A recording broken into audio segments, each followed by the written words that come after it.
Doctor Jahangir Kabir বাংলাদেশের একজন স্বনামধন্য জনপ্রিয় চিকিৎসক, যিনি বাংলাদেশকে একটি ঔষধবিহীন সুস্থ জাতি বিনির্মাণের পথে নিয়ে যাওয়ার প্রত্যয় নিয়ে এগিয়ে যাচ্ছেন।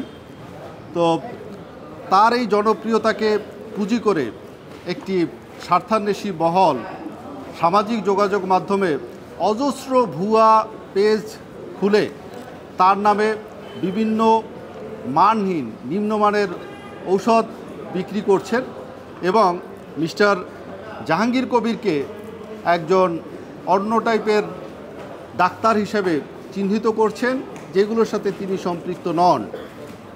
মিস্টার কবিরের নামে হাজার হাজার ভুয়া ফেসবুক পেজ চালু রয়েছে, যেই বিষয়গুলো উল্লেখ করে বিগত 26/4/2025 তারিখে বাড্ডা থানায় দুটো আলাদা আলাদাভাবে জিডি করা হয়েছে।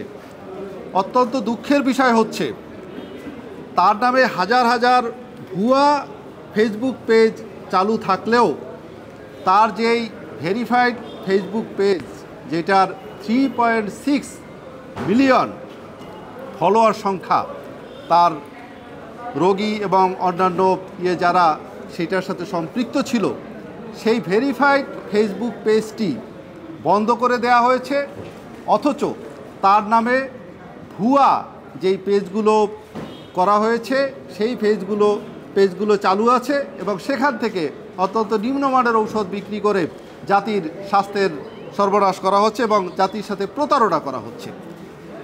এই বিষয়গুলো নিয়ে 26/4-এ জিডি করার পরেও কোনো পদক্ষেপ নেওয়া হয় নাই। কোনো পদক্ষেপ না নেওয়ার পরিপ্রেক্ষিতে মিস্টার জাহাঙ্গীর কবির বিটিআরসি বরাবরে দরখাস্ত দিয়েছেন বিগত 12/5/2025 তারিখে। বিটিআরসিকে এবং ফেসবুক অথরিটিকে দরখাস্ত দেওয়ার পরেও তারা এ ব্যাপারে কোনো পদক্ষেপ নেয় নাই। এখানে উল্লেখ্য যে আমরা যে জিডি করেছি এবং করেছি, সেখানে 100-র উপরে ভুয়া যে ফেসবুক পেজগুলো চালু আছে তার ব্যাপারে সেগুলো লিঙ্ক সহ উল্লেখ করে দেওয়া হয়েছে, কিন্তু তারপরে সেগুলো বন্ধ করা হয় নাই। বিটিআরসিও এগুলো বন্ধ করার কোনো পদক্ষেপ গ্রহণ না করার পরিপ্রেক্ষিতে উনি আমাদের শরণাপন্ন হন, যার পরিপ্রেক্ষিতে তার আইনজীবী হিসাবে আমি এই সংশ্লিষ্ট দপ্তরসমূহকে তথা বিটিআরসি, তথ্য মন্ত্রণালয়, ফেসবুক অথরিটি এবং এই ফেসবুকের যিনি কান্ট্রি ডিরেক্টর রয়েছেন তাদের সবাইকে আমরা লিগ্যাল নোটিশ প্রেরণ করেছি। লিগ্যাল নোটিশ প্রেরণ করার পরেও অদ্যাবধি ওই ভুয়া পেজগুলোর ব্যাপারে কোনো ব্যবস্থা নেওয়া হয় নাই, কিংবা ওনার যে ভেরিফাইড ফেসবুক পেজটি আছে সেটি চালু করার কোনো উদ্যোগ গ্রহণ করা হয় নাই। এগুলো উদ্যোগ গ্রহণ না করার পরিপ্রেক্ষিতে মিস্টার জাহাঙ্গীর কবির বাধ্য হয়েছেন মহামান্য আদালতের শরণাপন্ন হতে। উনি আজকের রিট পিটিশন দায়ের করেছেন যাতে করে ওনার অরিজিনাল ফেসবুক পেজটি খুলে দেওয়া হয় এবং ওনার নামে চালুকৃত যত ভুয়া ফেসবুক পেজ এবং আইডি আছে যারা নিম্নমানের ওষুধ বিক্রি করতেছেন, জাতির সাথে প্রতারণা করছেন, তাদের সেগুলো যেন বন্ধ করে দেওয়া হয়। এই নির্দেশনা চেয়ে উনি মহামান্য আদালতে রিট পিটিশন দাখিল করেছেন। আমার একটাই অনুরোধ, সবার প্রতি আমার একটাই অনুরোধ যে আপনারা আমাকে ভালোবেসেছিলেন এবং এই ভালোবাসার সুযোগ নিয়ে, আপনাদের সরলতার সুযোগ নিয়ে একদল লোক আপনাদেরকে প্রতারিত করছে।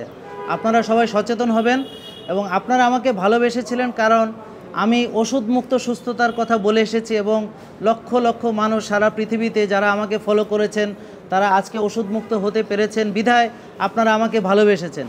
সেই আমাকে আজকে দেখানো হচ্ছে আমি বিভিন্ন রকম ওষুধ বিক্রি করি।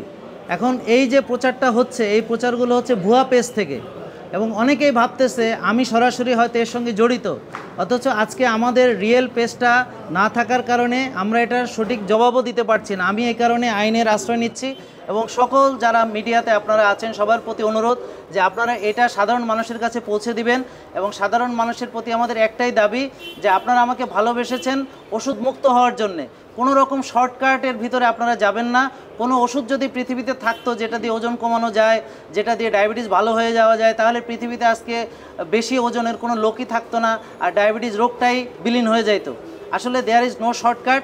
আমরা সঠিক লাইফস্টাইল যদি ফলো করি, সঠিক খাদ্যাভ্যাস, রোজা, ব্যায়াম, ঘুম, মানসিক প্রশান্তির চর্চা, তাহলে আমরা সুস্থ থাকবো, ওষুধমুক্ত থাকবো। তো আপনারা এই প্রতারণা থেকে সাবধান থাকবেন। আর অলরেডি একজনকে গ্রেফতার করা হয়েছে, এই যে ভুয়া মাকা, তার কাছ থেকে উদ্ধার করা হয়েছে। প্রথম আলোতে আপনারা নিউজ দেখেছেন এবং আরও অনেক চ্যানেলে এসেছে এবং আমরা আশা করব আইন শৃঙ্খলা যারা রক্ষা করার দায়িত্বে নিয়োজিত আছেন তারা এই অভিযান অব্যাহত রাখবেন এবং এদেরকে গ্রেফতার করে আইনের আওতায় নিয়ে আসা হবে এবং এই যে ভুয়া পেজগুলোকে অতি দ্রুত বন্ধ করে দিয়ে আমার যে আসল পেজটা আমাকে ফিরিয়ে দেওয়া হবে। সবাইকে ধন্যবাদ।